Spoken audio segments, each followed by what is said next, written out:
కామాక్షి దగ్గరికి తను రాసిన కథలు తీసుకుని అచ్చు వేయించమని వెళ్లడం చాలా నామోషిగా కనిపించింది అన్నపూర్ణకి.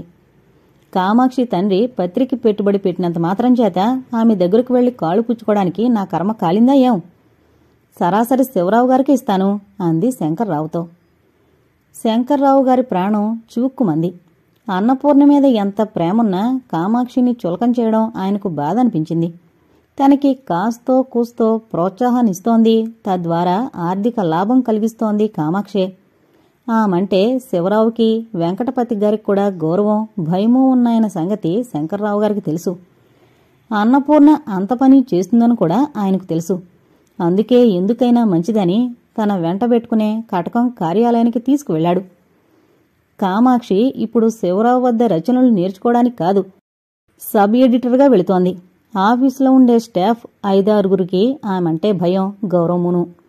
కామాక్షి సబ్ ఎడిటర్గా చేరిన తర్వాత చేస్తున్న మంచి పని ఏమిటంటే వెంకటపతి గారి వ్యాసాల్ని ఎడిట్ చేయడం. రెండో మంచి పని పత్రిక పెద్దది చేసి మంచి గెటప్తో ఆకర్షణీయంగా ఉంచడం. బాగా రాయగల రచయితలకి తృణమో పణమో ఇచ్చి గౌరవించడమును. చెప్పవచ్చిందేమిటంటే ఇప్పుడు పత్రిక తన కాళ్ల మీద తను నిలబడుతోంది. శంకర్రావు గారు, అన్నపూర్ణ వెళ్లేసరికి శివరావు సంపాదకీయం రాస్తూ ఉన్నాడు. కామాక్షి రాజుతో మాట్లాడుతూ ప్రూఫులు దిద్దుతోంది. నల్లగా ఆకర్షణీయంగా ఉండే ఆమె ముఖం మీద నీలి కలువ మీద వాలిన తుమ్మెదల్లాగా ముంగురులు అటు ఇటూ ఆడుతున్నాయి. శివరావు ప్రయోగించిన విశేషణం ఇది. అన్నపూర్ణ లోపలికొచ్చేసరికి ఆమె ఎందుకొచ్చిందో తెలియని శివరావు ఆశ్చర్యపోయాడు. ఆమె చేతిలో కాగితాలు చూసి ఎందుకొచ్చింది గ్రహించిన కామాక్షి ఆమెను కూర్చోమంది. కామాక్షికివ్వడం అవమానంగా భావిస్తున్న అన్నపూర్ణ సరాసరి శివరావు టేబుల్ దగ్గరికి వెళ్ళింది. ఇవి నా రచనలు, మీ పత్రికలో వేస్తారని తీసుకొచ్చాను అంది. శివరావు కాస్త కంగారుపడి స్త్రీల పేజీని కామాక్షి గారు నిర్వహిస్తున్నారు అన్నాడు. ఈ తెలివి తక్కువ ప్రవర్తన చూస్తున్న శంకర్రావు గారికి సిగ్గనిపించింది. కామాక్షికి కూడా కొంచెం కోపం వచ్చింది. అధికారపూర్వకమైన కంఠస్వరంతో, శివరావు గారు ఆ స్క్రిప్ట్ ఇలా ఇవ్వండి అని ఆజ్ఞాపించింది. శివరావు యాంత్రికంగా ఆమె చెప్పినట్లు చేశాడు. స్నేహమయ్యి అయిన కామాక్షి కంఠస్వరంలో ధ్వనించిన అధికారానికి అన్నపూర్ణతో సహా అందరూ ఆశ్చర్యపోయారు. ఆమె ఆజ్ఞాపించదు. ఒకవేళ ఆజ్ఞాపిస్తే అది ఎంత బలవత్తరమైందో గ్రహించాడు శివరావు. కామాక్షి ఆ కాగితాలు డ్రాయర్లో పెట్టి, ఇక మీరు వెళ్లొచ్చు, ఇవి చదివి బాగున్నాయని తోస్తే తప్పక ప్రచురిస్తాం అని తిరిగి ప్రూఫులు దిద్దడం ప్రారంభించింది. అన్నపూర్ణ ఇంతటి అవమానాన్ని సహించవలసి వస్తుందనుకోలేదు. మొదట తను ఎంత అసభ్యంగా ప్రవర్తించింది ఆమెకు గుర్తుకు రాలేదు. విశ్వస నడిచి వెళ్లిపోయింది. శంకర్రావు మామూలుగా తన సీట్లో కూర్చుని పని ప్రారంభించాడు. కామాక్షి తలెత్తి చూసి, మీకు గుర్తుందా శంకర్రావు గారు, తెలిసెట్టి రామారావు గారు ఒక కార్టూన్ వేశారు. అదేమిటంటే ప్రబంధ సుందరి కాబోలు, పేరు సరిగా జ్ఞాపకం లేదు. మీరు కూడా అలాంటి కార్టూన్ ఒకటి వేసి పెట్టకూడదు, ఆధునిక సుందరని అంది. శంకర్రావు గారికి ఆ మాటల్లో ఉండే అర్థం బోధపడింది. ఏ క్షణంలో ఏం చేస్తారో తెలియని ఆధునిక సుందరుల బొమ్మలు గీయడం అంత తేలిక పని కాదనుకుంటాను అన్నాడు శంకర్రావు. ఈ మాటకు శివరావు తలెత్తి చూశాడు. రాజు వెనక్కి తిరిగి చూశాడు. వాళ్ళిద్దరికీ ఒక్కసారే సునంద, సత్యవతి జ్ఞాపకం వచ్చారు. ప్రూఫులు దిద్దడం పూర్తి చేసి టేబుల్లో కాగితాలు తీస్తూ వీళ్ళిద్దరినీ చూసి కామాక్షి నవ్వుకుంది. ఆమె ఎందుకు నవ్వుతుందో గ్రహించిన శివరావు తిరిగి నవ్వాడు. ఆమె తనను అపహాస్యం చేస్తుందనుకున్న రాజు అన్నపూర్ణ మీద సానుభూతి కురిపిస్తూ, ఏం ఆధునిక యువతి చిత్రం తగినంత అసహ్యంగా ఉండదే, తెలిసెట్టి రామారావు ప్రబంధ సుందరిని వెక్కిరిస్తూ చిత్రించాడు గాని మీరు ఆధునిక సుందరిని అద్భుతంగా చిత్రించొచ్చు అన్నాడు. చిత్రించడానికి సృష్టిలో ఏది అనర్హమైందో దాన్నే చిత్రించమని సలహా ఇస్తున్నారు తమరు అన్నాడు శంకర్రావు గారు. రాజుమొహం మాడిపోయింది. వాతావరణం కలుషితమైందని గ్రహించిన కామాక్షి, ఏంటోండయ్ శివరావు గారు, రమణీ ప్రియదూతిక తెచ్చిచ్చే కప్పు రవిండెం ఉంటేనే గాని ఈ వారం సంపాదికేం బయటపడేట్టు లేదే అంది నవ్వుతూ. అందరూ పకపకా నవ్వేశారు. కాని శివరావు మనసు చివుక్కుమంది. సౌందర్యానికి ఆశపడి వివాహం చేసుకున్న సునంద మెడకు గుదిబండ్లా తయారైంది. ఆమెతో ఏ విధమైన సుఖమూ తనకి లభించడం లేదు. ఒక విధమైన కలుషిత వాతావరణంలో పెరిగిన సునంద భారీగా కట్టుబాట్లతో జీవించలేకపోవడంలో ఆశ్చర్యం ఏమీ లేదు. అనుక్షణం ఏ మగవాడైనా అనుమానించి చంపుతుంటే ఎంత పతివ్రతైనా ప్రాణం విసిగి నా ఇష్టం పొమ్మంటుంది. శివరావు పరిస్థితుల్ని ఎంతవరకు దిగలాగాడు. అది ఆమిల్లు. అందులో ఇతను పరదేశిగా బ్రతుకుతున్నాడు. జీవితమంటే ఏమిటో తెలియని రోజుల్లోనూ ఒక తప్పు చేశాడు. దాని అర్థం తెలుసుకున్నాననుకున్న ఈ రోజుల్లోనూ ఇంకో తప్పు చేశాడు. చిత్రమేమిటంటే ఇతని 2 భార్యల్లోనూ పతివ్రతగా ఉన్న భార్య కన్నా పతితగా ఉన్న భార్య ఎక్కువ సుఖపడుతోంది.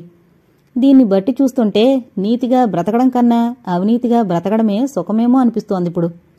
ఇంకో చిత్రం ఏమిటంటే పతివ్రతగా ఉన్న భార్య కన్నా పతితకే తను భయపడుతున్నాడు. కాకపోతే పతితే సుఖపడుతుంది గనక ఆమెను ఆదర్శ స్త్రీగా తీసుకోవడానికి లోకం అంగీకరించదు. ఒక చోట సుఖం, మరొక చోట గౌరవం. గౌరవం సుఖాన్నివ్వలేదు గనక సుఖాన్నే మానవుడు అధికంగా వాంఛిస్తాడు. కనుక అవినీతిని ఎక్కువగా ఇష్టపడుతున్నాడు. అక్కడక్కడ మాత్రం అవినీతిలో సుఖం, గౌరవం పొందగలిగిన లీలలు, నీతితో గౌరవంతో పాటు సుఖం కూడా పొందగలిగిన పార్వతులు అరుదుగా కనిపిస్తారు. ఇంతలో ఫోన్ మోగింది. ఆలోచన కట్లు విడిపించుకుని ఫోన్ తీశాడు శివరావు. వెంటనే మౌత్ పీస్కి చెయ్యి అడ్డుపెట్టి డాక్టర్ గారు పిలుస్తున్నారు అని ఫోన్ కామాక్షికిచ్చాడు. డాక్టర్ గారితో మాట్లాడుతున్న కామాక్షి కంఠం కొద్దిగా వణకడం చూసి శివరావు ఆశ్చర్యపోయి చివరికి కామాక్షి కూడా ఈ మహాగ్ని తాలూకా వేడి సోకిందా అని నవ్వుకున్నాడు. కామాక్షి డాక్టర్ గారు చెప్పిందంతా విని సరే అని ఫోన్ పెట్టేసింది. మానవుణ్ణి నశింపజేయొచ్చును గాని జయించడం మాత్రం చాలా కష్టం. ఏనాటికైనా మానవుణ్ణి జయించగలిగినవి అతని అంతరింద్రియాలే. ప్రకృతిని, భగవంతుడి మహోన్నత సృష్టిని మామూలుగా చూసే మానవుడు తనలోని అంతరింద్రియాల్ని చూసి భయపడి వాటికి లొంగిపోతాడు. ఆ లొంగిపోవడంలో అతన్ని చూసి జీవితం పరిహసిస్తుంది. జీవితాన్ని సంపూర్ణంగా అనుభవించాలంటే ఉత్సాహం అవసరం. దానికి వ్యక్తిలో ఆత్మవిశ్వాసం, ప్రగాఢమైన వాంఛ, జీవితం పట్ల అనురాగం అవసరం. ప్రత్యేకంగా ఒక వ్యక్తితో చైతన్యం ముడిపెట్టుకుని ఉండదు.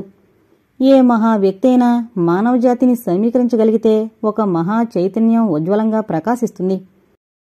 ఆ సమీకరించిన వ్యక్తి ఒక నియమంతో మహాపురుషుడవుతాడు.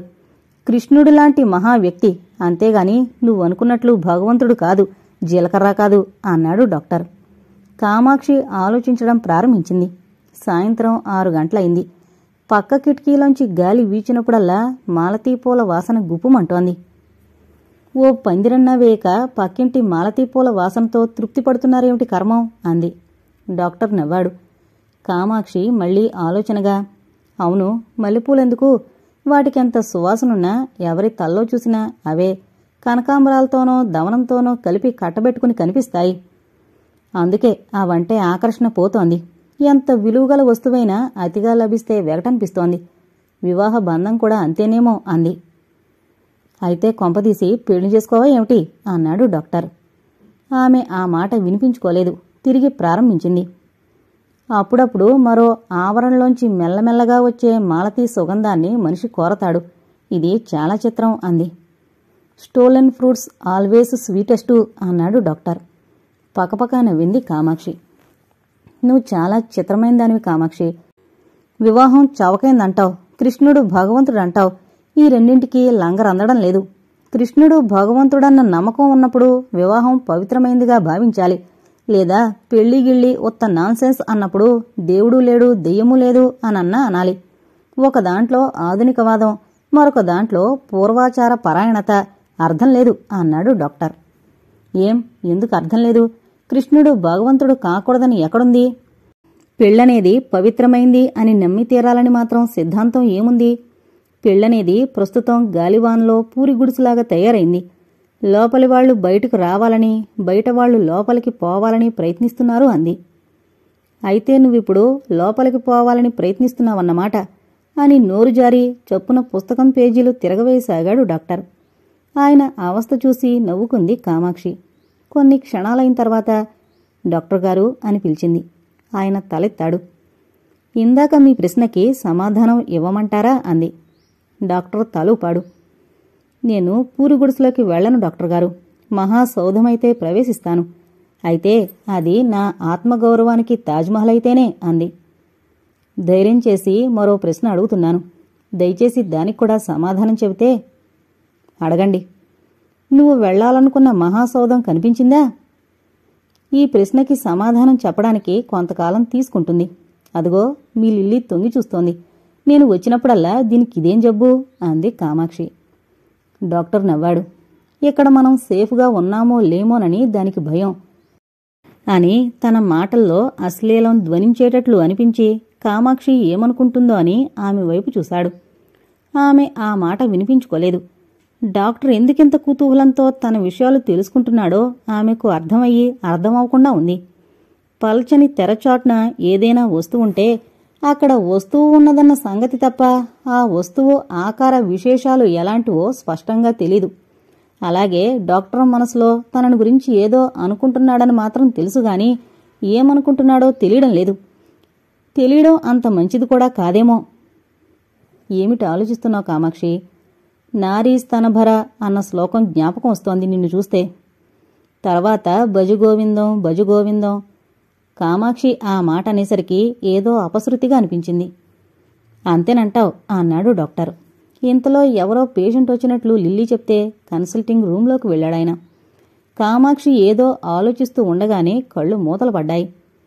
ఆమె ఆలోచనలు హైడ్రోజన్ గాలి బుడగల్లాగా అంతకంతకు ఎత్తుగా పోతున్నాయి. ఒక బెలూన్ చివర తను, మిగతా బెలూన్ల మీద శివరావు, రాజు, శంకర్రావు గారు డాక్టర్ కూర్చుని తన వెంబడే వస్తున్నారు. తను అంతకంతకు ఎత్తుగా వెళ్ళిపోతోంది. కిందకు చూసింది. కింద ఇళ్లన్నీ కొండలు బోర్లించినట్లున్నాయి. ఇంకా ఎత్తుగా పోతోంది. కిందకు చూస్తే ఇళ్లన్నీ బంతుల్లా కనిపించాయి. ఇంకా ఎత్తుకెగిరింది. ఈ తడవ అన్నీ గోళిక్కాయల్లా కనిపిస్తున్నాయి. ఆ నిశ్శబ్ద నీరవ వాతావరణంలో ఆమెకు భయం వేసింది. బెలూను అటు ఇటు ఊగిపోతోంది. తనకింకా భయం వేసింది. తను కూర్చున్న బెలూనుగా మారింది. తన ఆలోచన అనేసరికి ఆమె భయం మరీ ఎక్కువైంది. ఈ ఆలోచనే తన్నింత ఎత్తుకు తీసుకొచ్చి నిరాధార స్థితిలో నిలబెట్టింది. ఈ ఊహొచ్చేసరికి బెలూనుగా మారిన ఆలోచన పగిలి ఊరుకుంది. కామాక్షి కెవ్వు నరిచింది. మరో బెలూన్ మీద తనకు కిందగా ఎగొస్తున్న డాక్టర్ పడకుండా పట్టుకున్నాడు. కామాక్షి కళ్ళు తెరిచి చూసేసరికి నిజంగానే కుర్చీలోంచి కింద పడింది. ఆమె ఒళ్లంతా చెమటలు పట్టాయి. డాక్టర్ ఆశ్చర్యంగా ఆమె వంక చూస్తూ, అదేంటి కుర్చీలోంచి అలా పడిపోయావు అన్నాడు. కామాక్షికి తన విచిత్రమైన కల జ్ఞాపకం వచ్చింది. చివరికి తనని పడకుండా పట్టుకునేది ఇతడేనా అనుకుంది. కాని ఆ మాట మార్చేస్తూ, ఇంతకీ మీరు ఫోన్ ఎందుకు చేశారో చెప్పలేదు అంది. చెబుదామనుకున్న విషయానికిది సమయం కాదు. ఎందుకు సమయం కాదు మధుసూదనరావు గారు? అదంతే కంచి కామాక్షమ్మ అన్నాడు డాక్టర్ నవ్వుతూ. దూరాన్నెక్కడో జోలపాట వినిపిస్తోంది. రోడ్డు మీద నుంచి చావుబాజా వెళుతోంది. కామాక్షి నవ్వింది. ఏం, ఎందుకంత నవ్వొస్తోంది అన్నాడు డాక్టర్ చిత్రంగా చూస్తూ. అది కాదు డాక్టర్, అటు వినండి, జోలపాట. పాపాయికి వాళ్ళమ్మ పాడే చిచ్చి. ఇటు చూడండి, ఇక్కడ మనం నవ్వుతున్నాం. ఇది యవ్వనంలోని చైతన్య స్రవంతి. అటు విన్నారా? రోడ్డు మీద చావు బాజా. మరణం మానవుడి చరమగీతం. మొదట జోల, జీవితానికి ప్రారంభం. మధ్య యువతి నవ్వులో ప్రణయగీతం. అంత్యదశ అదిగో ఆ చావు బాజా. వీటిని చూస్తుంటే చివరికి మిగిలేది ఆ చావు బాజాయే కదా అనిపించి నవ్వొస్తోంది అంది. ఇంతలోకే కరెంటు పోయింది. నీరవమైన అంధకారం నిశ్శబ్దంగా అలుముకుంది. గడియారం మానవ హృదయంలాగా లయ తప్పకుండా చేసే ఆ శబ్దంలోంచి ఒక మహానాదం వినిపిస్తోంది. ఆది మధ్య అంతాలు, ఆది మధ్య అంతాలు. జీవితంలో అన్ని దశల కంటే యవ్వనం చాలా బాగా మధురమైన ఒక విలక్షణ దశ.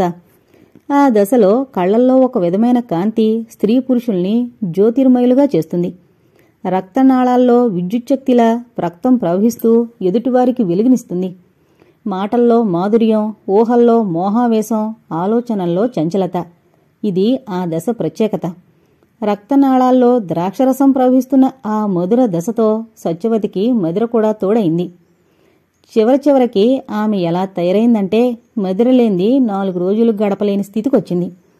శర్మకు కూడా పార్టీల్లో అక్కడా తాగే అలవాటుంది. కాని అది లేకపోతే బ్రతకలేననే స్థితికి అతను రాలేదు. అయినా ఎవరైనా వచ్చినప్పుడు మర్యాద కోసం 2-3 సీసాలు నిలవ ఉంచుతాడు. ఇప్పుడతనికి సత్యవతి ఓ సమస్యగా పరిణమించింది. ఆ రోజునేదో ఆమె వికృత మనస్తత్వానికి కొంచెం విశ్రాంతి కల్పిద్దామని అతను చేసిన పని సత్యవతికి అలవాటు కింద పరిణమించింది. 4 రోజులకి 5 రోజులకి అది లేకపోతే ఆమె ఉండలేని స్థితికొచ్చింది. ఇది రహస్యంగా ఉంచడానికి శర్మ చాలా అవస్థపడుతున్నాడు. పురుషుడు తాగితే లోకం పరిహసిస్తుంది గాని మరేం చేయలేదు. స్త్రీ తాగితే లోకం ఆమెను వెలేస్తుంది. అందుకనే సత్యవతి రహస్యంగా తాగుతోంది, మత్తుమందిచ్చి ఆపరేషన్ చేస్తూ ఉన్నట్లు. రాత్రి 8 అయింది. శర్మింట్లో సత్యవతి, శర్మ సోఫాల్లో కూర్చున్నారు. మధ్య టీపై మీద ఒక సీసా, 2 గ్లాసులు, సోడా సీసా ఒకటి ఉన్నాయి. సత్యవతి తాగుతోంది. కొండ శిఖరం నుంచి కింద పడుతున్న గొర్రెపిల్లని గొర్రెల కాపరి చూస్తున్నట్లు జాలిగా ఆమె వంక చూస్తున్నాడు శర్మ. సత్యవతి మళ్లీ సీసాలోని ద్రవం గ్లాసులో 3 వంతులు వంపుకుని ఆ మిగతా పావు సోడా వేసింది. అది చూసి శర్మ బాధపడ్డాడు. పోనీ మాంసమన్నా తింటే ఆరోగ్యం చెడిపోదు, మళ్లీ మాంసం తినడానికి నిషిద్ధం. ఆడది తాగితే తప్పులేదు కాని మాంసం తింటే తప్పేమిటో నాకు అర్థం కావడం లేదు అన్నాడు.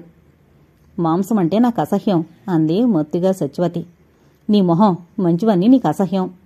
పోవయ్యా, మాంసం మంచిదేమిటి? మనిషిని మనిషి పీకు తినే స్థితి నుంచి ఈ స్థితికొచ్చినా మనిషికి మాంసం అంటే ప్రీతి పోలేదు. ఆడదానివి కదూ, నీకీ తాగుడేమిటి? బ్రాహ్మడువు కాదు, మాంసం తినడమేమిటి అంది సత్యవతి తడబడుతూ. ఆమెకు మత్తు తలకెక్కింది. మామూలు స్థితి నుంచి ఆమె ఇంద్రియాలు స్వాధీనం తప్పుతున్నాయి. తెరిపి మరుపుల మహానంద స్థితిలో లోకం ఆమెకు పంచరంగుల ఫౌంటైన్లా కనిపించడం ప్రారంభించింది. శర్మ మాత్రం తాగలేదు. తను చేసిన పని వల్ల దిగజారిన సత్యవతిని చూసి అతను యమయాతన పడుతున్నాడు. పోవయ్య పిచ్చివాడా, తాగడం తప్పేమిటి? తాగడమే తప్పైతే లోకంలో ఆనందాన్ని నిషేధించారనొచ్చు. నా మనసులో కొన్ని బాధలున్నాయి, అవి పోవాలంటే తాగుతాను. తాగితే ఆరోగ్యం పాడవుతుంది, పోతే పోని, హాయిగా చచ్చిపోతాను అని ఏడుపు ప్రారంభించిందామె. శర్మ నిస్సహాయంగా చూస్తూ ఊరుకున్నాడు. కొంచెం సేపయ్యాక కళ్ళు తుడుచుకుని, అవును, హాయిగా చచ్చిపోతాను. అది మరో లోకం. అక్కడ ఆకలుండదు, సమస్యలుండవు. అందమైన స్త్రీ పురుషులు నగనంగా విహరిస్తూ ఉంటారు. రష్యాలో మెట్రో నగరంలా ఉంటుందట స్వర్గం. మొన్నెవరో అనుకుంటున్నారు. అక్కడ నువ్వు నన్ను కోపడవు. తాగితే తప్పో, ఆరోగ్యం చెడిపోతుందో అని నువ్వు పెట్టే నస వదిలిపోతుంది. ఆ లోకంలో స్నానం కూడా వైన్లోనే చేస్తారట, అప్పుడింకా మొత్తుగా ఉంటుంది అని ఉమర్ కయ్యం రుబాయత్ ఒకటి సంక్రం చేసేసి పాడడం ప్రారంభించింది సత్యవతి. మధుపాత్రే నా చేతికిస్తే అంటూ. శర్మ చాలా నిగ్రహించుకుంటున్నాడు. సత్యవతి అసలే సౌందర్యవతి. మదిర వల్ల ఆమె మత్తెక్కితే ఆమె సౌందర్యం మగవాడి మీద బ్రాందీలా పనిచేస్తుంది. అందులో తాగినప్పుడు ఆమె ఇంకా అందంగా ఉంటుంది. కట్టుకున్న షిఫాన్ చీర తీసి అవతల పారేసిందామె. లోపల శాటిన్ లంగాకి అద్దాలు, తలుకులు కుట్టున్నాయి. వయ్యారంగా సోఫాలో వాలి ఆమె నిద్రపోయింది. ఎప్పటికప్పుడు ఇహ తాగను, ఈ ఒక్కసారికి ఇవ్వు అని బ్రతిమలాడుతుంది. ఈ తడవ శర్మ ఏమైనా సరే ఎవనన్నాడు. ఏం, నేను కొనుక్కోలేనుకున్నావా అని సవాల్ చేసిందామె. శర్మ భయపడ్డాడు. ఆ వ్యసనం కొద్దీ ఎవరినైనా పోయి అడిగితే కొంప మునుగుతుంది. అల్లరి ఎవరైనా బయటపెట్టారంటే ముందు అప్రతిష్ఠ భరించాలి. ఇవన్నీ ఆలోచించి గత్యంతరం లేక తానే ఇచ్చాడు. మానవుడు మనోవ్యధ మరిచిపోవడానికి మధుపానం చేస్తాడంటే నమ్మడానికి వీల్లేదు. తాత్కాలికంగా మనోవ్యధ శమించినా మత్తు దిగిపోయిన తర్వాత మరింత ఎక్కువ అవుతుంది. అయితే మరెందుకు తాగాడంటే అది సమాధానం లేని ప్రశ్న. 4-5 గంటలన్నా ఈ బాధల్ని తప్పించుకోవడానికి ప్రయత్నిస్తున్నానని తాగే ప్రతి మనిషి జవాబు చెబుతాడు. మదిర, మధురాదరం ఒకే విధంగా మత్తు కలిగించే పదార్థాలు. ఆ రెంటిని అతిగా అనుభవించడం నిషేధం. అందుకే రహస్యంగా తాగడం, రహస్యంగా వ్యభిచరించడమును. శర్మ తలుచుకుంటే మదిర, మధురాదరం కూడా అతనికి అందుబాటులోనే ఉన్నాయి. కాని ఆ కొన్ని గంటల ఆనందానికి అతడు చెల్లించాల్సిన మూల్యం చాలా ఎక్కువ. అందుకే అతడు భయపడుతున్నాడు. కాలం చాలా చిత్రమైంది. ఎడారిలో నిప్పుకోడిలా పరిగెత్తే ఈ కాలం శర్మచేత సత్యవతి పెదవుల్ని స్పృశింపజేసింది. అగ్నిలా మండిపోయే ఆమె పెదవుల్ని అతని పెదవులు స్పృశించగానే సత్యవతికి మత్తు వదిలిపోయింది. మదిర మత్తతతో అగ్ని కణాల్లా మండిపోయే ఆమె కళ్ళు మరింత తీక్షణమయ్యాయి. తానేం చేస్తున్నాడో అప్పటికర్థమైంది శర్మకి. నువ్వు నన్ను ఏం చేశావో చెప్పు అని ఏడవడం ప్రారంభించింది సత్యవతి. ఆమెను ఒక 5 నిమిషాలు ఏడవనిచ్చి ఏడుపులో మొదటి పొంగు అణిగిపోయాక, నేను చేయకూడదేదీ చేయలేదు సత్యవతి, నన్ను నమ్ము అన్నాడు.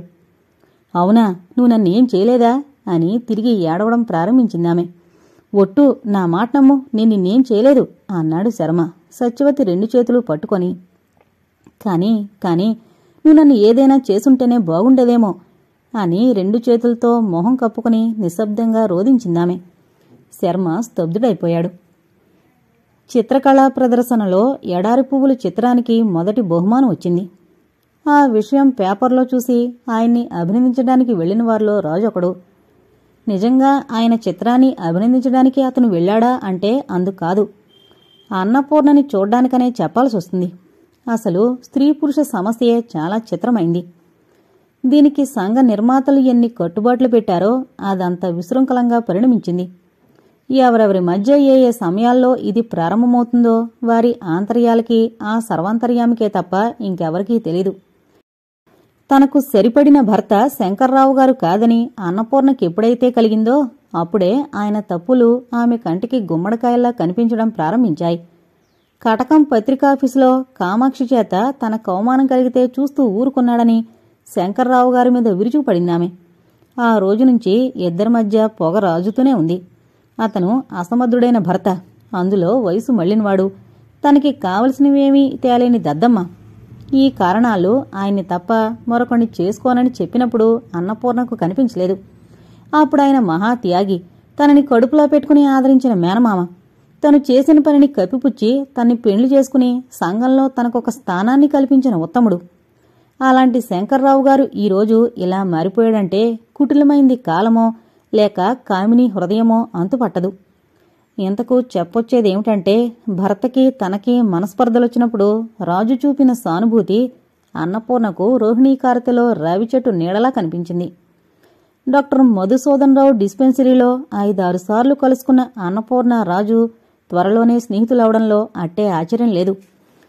భార్య చేత వదిలివేయబడ్డాను అనుకున్న రాజు వదిలేస్తే బాగుండు అనుకుంటున్న అన్నపూర్ణ దగ్గరకు రావడంలో చిత్రమేమీ లేదు.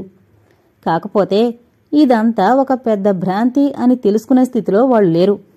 యాతావాత జరుగుతున్నదేమిటంటే శంకర్రావు గారిని అభినందించడానికి అనే వంకతో రాజొచ్చి అన్నపూర్ణతో కబుర్లు చెబుతున్నాడు.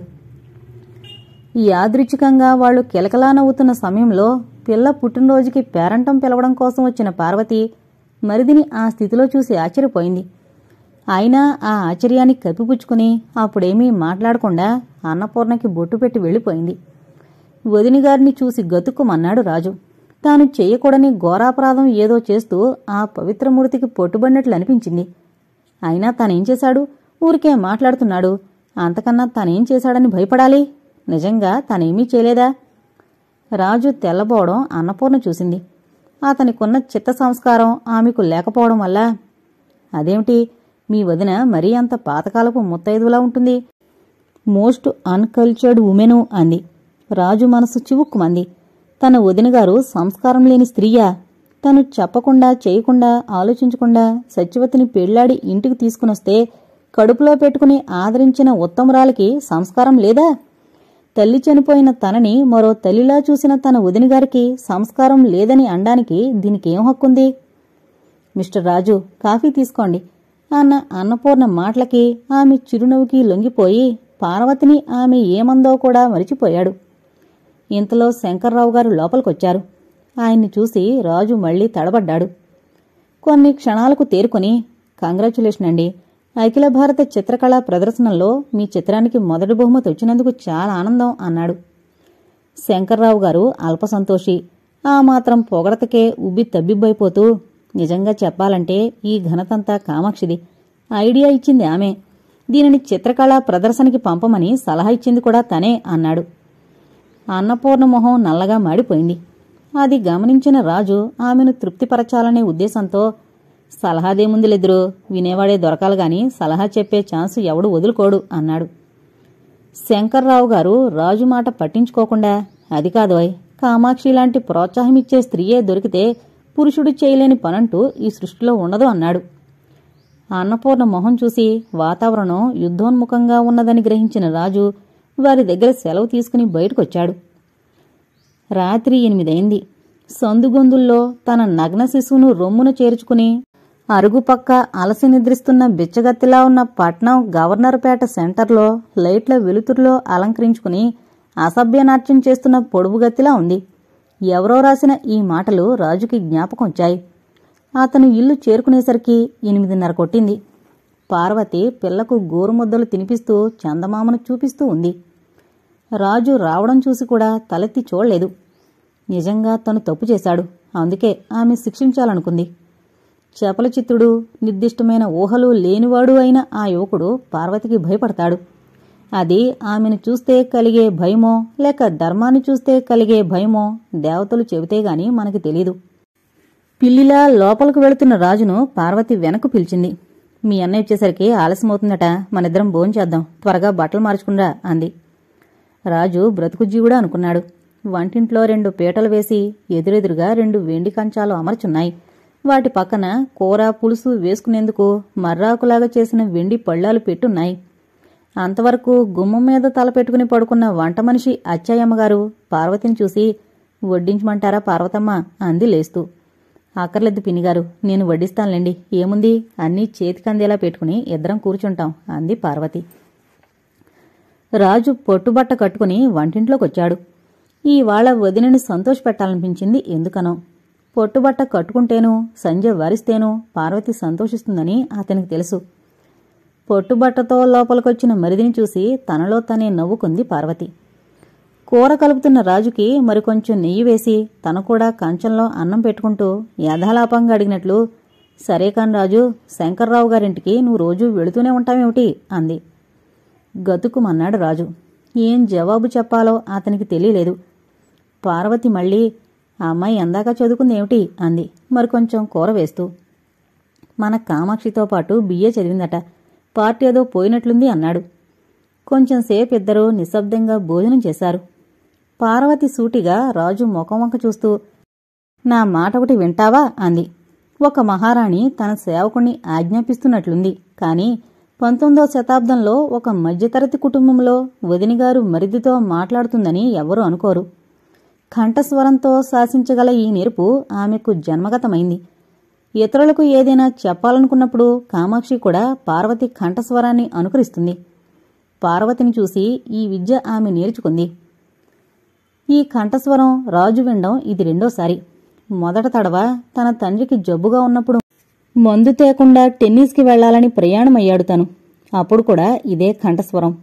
ముందు మందు తెచ్చి వెళ్ళు అంది.